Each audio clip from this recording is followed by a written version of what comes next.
کوئٹہ کے ایک بھائی ہیں، انہوں نے آپ کے ہمسائے بزرگ کے بارے میں ایک سوال کیا. انہوں نے کہا جی ایک دربار ہے. میرے ہمسائے تو یہ بزرگ بیٹھے ہیں. نہیں اچھا دربار والے بزرگ. دربار والے بزرگ. انہوں نے کہا جی دریا کے کنارے ایک دربار ہے. ان بزرگ نے جب جنگ ہوئی تھی تو قبر میں سے نکل کے بم پکڑ لیے تھے. جی جی جی. اور پھر 90s میں جب سیلاب آیا تھا تو وہ دربار کے اندر نہیں آیا، باقی ہر جگہ جو تھی وہ ڈوبی گئی تھی تقریباً، لیکن دربار کے اندر اس کو داخل ہونے کی اجازت نہیں تھی. تو وہ پوچھنا چاہ رہے ہیں اس میں کتنی حقیقت ہے، کیونکہ آپ تو یہاں کے رہائشی ہیں. یہ کوئٹہ کا سوال ہے نا جی. یہ کوئٹہ سر ہمارے بالکل اکیڈمی کے پاس ایک کوئٹہ دربار ہوٹل بھی ہے، اس کا نام ہی کوئٹہ دربار ہوٹل ہے، لیکن الحمدللہ موحدین ہیں وہ جن سے ہم یہ دودھ پتی منگواتے ہیں. جی یہ بالکل واکنگ ڈسٹنس پہ. یہ ہماری اکیڈمی بالکل دریا کے کنارے پہ ہے، دریائے جہلم کے. اس سے آلموسٹ 1 کلومیٹر بلکہ اس سے بھی کم نا، اسی سائڈ پہ دریا کی کسی صوفی بزرگ کا مزار ہے، سلمان پارس. کبھی وہ کہتے ہیں سلمان فارسی تھے وہ، اور نبی الاسلام کے وہ جو صحابی اس طرح منسوب کرتے ہیں، کوئی کچھ کرتا ہے کچھ کرتا ہے. الٹیمیٹلی اب ٹھنڈے پڑ کے انہوں نے کہا نہیں وہ صحابی نہیں تابعی تھے. مشہور ہے، یعنی اس کی کوئی اتھینٹسٹی نہیں ہے. ان کے بارے میں ایک تو ہماری پیدائش سے پہلے کا واقعہ ہے. 1965 کی جنگ میں یہ کہتے ہیں جی وہ جو ہے نا وہ پرانے پل کے اوپر آگے اور اوپر سے انڈیا کے جہاز بم پھینکتے تھے تو وہ کیچ کر لیتے تھے. اچھا، اور یہ ایسا جھوٹ ہے جو ہر جگہ مشہور ہے. آپ سیالکوٹ کے لوگوں سے پوچھیں نا تو وہاں پہ ایک مزار ہے امام علی الحق کا. کیوں جی ہے نا سیالکوٹ والوں، ان کے بارے میں مشہور ہے کہ انہوں نے سیالکوٹ کا پل بچایا تھا. اچھا ان کو بھی پتا ہے کہ پل ہی بچانا ہے، بندے مردے رہے وہ نہیں کسی نے بچائے. اچھا جی اسی طریقے سے لاہور دربار کے بارے میں کہتے ہیں انہوں نے راوی کا پل بچایا آپ کے لاہور میں. سر صرف جہلم کا مسئلہ نہیں، تہاڈا بھی مسئلہ ہے. اور یہ ہر جگہ یعنی پورے ملک میں جہاں جہاں پل ہے نا ان پہ یعنی ان کی ڈیوٹیز ہیں، یہ کہتے ہیں. تو ان سے یہ پوچھیں کہ اللہ معافی دے جن بزرگوں کے بارے میں آپ کے دعوے تھے، ان بزرگوں کے مسارات کے اوپر جب خودکش حملے شروع ہوئے ہیں دہشت گردوں کی طرف سے، تو وہ بم تو ان سے کو نہیں پکڑے گئے اور مزار اڑا دیے انہوں نے. ایون شیخ عبد القادر جیلانی رحمۃ اللہ علیہ کا مزار بھی ڈیمیج ہوا ہے عراق کے اندر.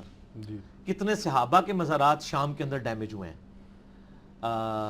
اور تو اور چھوڑ دیں خانہ کعبہ شریف بھی یزید کے دور کے اندر ڈیمیج ہوا. تو یہ مطلب دنیا بقدر ایفرٹ اللہ نے رکھی ہوئی. یہ اس طرح نہیں ہوتا، یہ بالکل جھوٹ بول رہے ہیں. ایسا کوئی واقعہ نہیں ہوا. 65 والا واقعہ تو سنا سنایا ہے. اس زمانے پہ اگر جیو، ARY، دنیا ٹی وی یا باقی چینلز ہوتے نا تو یہ واقعہ بھی نہ مشہور ہوتا. ٹھیک ہو گیا. اب یہ واقعات اس لیے مشہور ہو گئے ہیں کہ اس زمانے میں کسی نے نوٹ نہیں کیا تھا تو جھوٹ مچا دیں. بہرحال ایک واقعہ جس کی بنیاد کے اوپر میں ان سارے واقعات کو وائلیٹ کر سکتا ہوں وہ 1992 کے سیلاب کا واقعہ ہے. 1992 میں میری عمر 15 سال تھی، میں میٹرک کا سٹوڈنٹ تھا، اور ہم گرمیوں کی چھٹیوں میں اسی مزار کے اوپر جمعے والے دن جایا کرتے تھے. صبح تربوز لیے دریا میں پھینکے ٹھنڈے کر کے کھاتے تھے، مزار پہ صفائی شفائی کرتے تھے اور سارے کام کرتے تھے یہ. اچھا، تو اس امید میں کہ ہمارے اوپر کوئی برا وقت آیا تو ہمارے کام آئیں گے. لیکن ہوا یہ کہ جب ان پر برا وقت آیا، یعنی مزار کے اندر کیچڑ گھس گیا 1992 میں، تو سر اس خادم نے اس مزار کی کیچڑ صاف کی ہوئی ہے اپنے ہاتھوں سے. پورا جہلم کیا پوری دنیا کے بریلوی مل کے بھی قرآن پہ حلف دینا کہ یہاں پہ پانی نہیں گیا تھا تو میں کیسے مانوں؟ میں نے تو اس مزار کی بریلوی ہوتے ہوئے کیچڑ کی صفائی کی ہوئی ہے، اور یہاں تک صفائی ہوئی ہے کہ تقریباً 8 مہینے تک مزار کے اندر والا جو پورشن تھا اس میں 4-4 فٹ تک نشان بھی رہا ہے، جب تک کہ کسی بندے نے ڈسٹیمپر نہیں نیا کروا دیا. کیچڑ جب اب یعنی 4 فٹ بھرا ہوا ہو کیچڑ، ظاہر اتنا بڑا سیلاب آیا تھا، منگلا ڈیم کھول دیا تھا انہوں نے. 4-4 فٹ پانی اگر 2-3 دن کھڑا رہے کسی جگہ پہ، پھر جا کے وہ اپنا کیچڑ بھی چھوڑ جاتا ہے. وہ کیچڑ تو ہم نے صاف کر دیا، لیکن دیوار کے اوپر ڈسٹیمپر پہ نشانات تھے. وہ نشانات 5-6 مہینے تک رہے جب تک کہ نیا ڈسٹیمپر نہیں ہوا. ٹھیک ہو گیا. یہ سارے ہم نے صفائی کی تھی جب بارش یعنی وہ سیلاب کا پانی اترا تھا. اس کے باوجود جہلم میں لاکھوں بریلوی ہمارے بھائی وہ یہ کہیں گے کہ جی دربار میں پانی داخل نہیں ہوا تھا. تو جیسے یہ جھوٹ ہے نا اس طرح وہ بھی جھوٹ ہے. یہ جھوٹ تو ہم نے پکڑ لیا. اس زمانے میں ہم ہوتے تو انشاءاللہ تعالیٰ اگلے دن ہی کلپ آ جاتا کہ بھائی جی اتنے تو CCTV کیمرے لگے سن. کدھر ہے یہ بات؟ یہ سب کے سب جھوٹ ہے. ہمارے 4 ملک ان کافروں کی سازش کی وجہ سے تباہ و برباد ہو گئے ہیں، عراق، شام، افغانستان اور پاکستان بھی آلموسٹ، یمن ہے، فلسطین ہے، کئی ہیں. تو سر یہ بزرگ، میں آپ کو اس میں بتاؤں، ہمارے محلے میں ایک بھائی ہیں، وہ کہ تھوڑے محلے دار نے جو جی وہ عراق ہوتے تھے، بڑے بزرگوں کے ماننے والے. تو وہ مجھے خود سنا رہے ہیں، کہتے ہیں جب یہ یعنی وار شروع ہوئی نا تو وہاں کتنے مزارات ڈیمیج ہو گئے، اور ان بزرگوں کے مزارات ڈیمیج ہوئے بمباری کے دوران. تو کہتے ہیں ہم پاکستان میں بیٹھ کے ان بزرگوں کو پکار رہے ہوتے ہیں، یہ تو ادھر اپنے مزار نہیں بچا سک رہے، انہوں نے پاکستان ہماری کیا مدد کرنی ہے.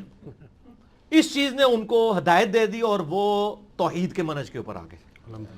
اب کسی کو اگر بات سمجھ آنی ہے نا تو اتنی بھی آ جانی ہے. یہ وہی ہے نا، سنن نسائی کے اندر حدیث موجود ہے، اکرمہ ابن ابی جہل فتح مکہ کے موقع پہ جب بھاگ گیا، سمندر میں گیا، طوفان آیا تو سب اللہ کو پکارنا شروع ہو گئے. ان کا نبی علیہ السلام تو یہی کہتے تھے، اور ہم ان کو یہ سمجھتے ان کا اب بتوں کو، ان کا بت نہیں ادھر کام آتے سر، اتنے اللہ ہی کام آتا ہے. تو انہوں نے کہا اللہ مجھے ایک بار زندگی دے دینا تو میں نبی علیہ السلام کے مبارک ہاتھوں میں ہاتھ دے کے مسلمان ہو جاؤں گا. اور وہ مسلمان ہوئے اور جنگ یرموک میں وہ شہید ہوئے. اکرمہ ابن ابی جہل، باپ جو ہے وہ فرعون ہے اس امت کا، اور بیٹا جو ہے وہ صحابی ہے، اکرمہ ابن ابی جہل رضی اللہ تعالیٰ عنہ وعلیہ السلام. تو یہ باتیں جب کلک اس زمانے میں کسی کو کرتی تھی نا تو مسلمان ہو جاتا تھا. اس زمانے میں بھی اگر کسی کو کریں گی وہ اپنے عقیدے کی اصلاح کرے گا، لیکن جس کو کلک نہیں ہوگی اس کو ہم گھوٹ کے تو کوئی اسلام کا صحیح منہج نہیں داخل کر سکتے. میں مسلمان ان کو سمجھتا ہوں انہیں ڈی ٹریکٹ ہیں، حالانکہ یہ ماشاءاللہ سب کو فتویٰ لگانے کے اوپر شہر ہوتے ہیں. میں کسی پہ فتویٰ نہیں لگاتا ہوں، میں کہتا ہوں مسلمان بھائی ہیں، ان کی اصلاح کرنی چاہیے. ٹھیک ہو گیا.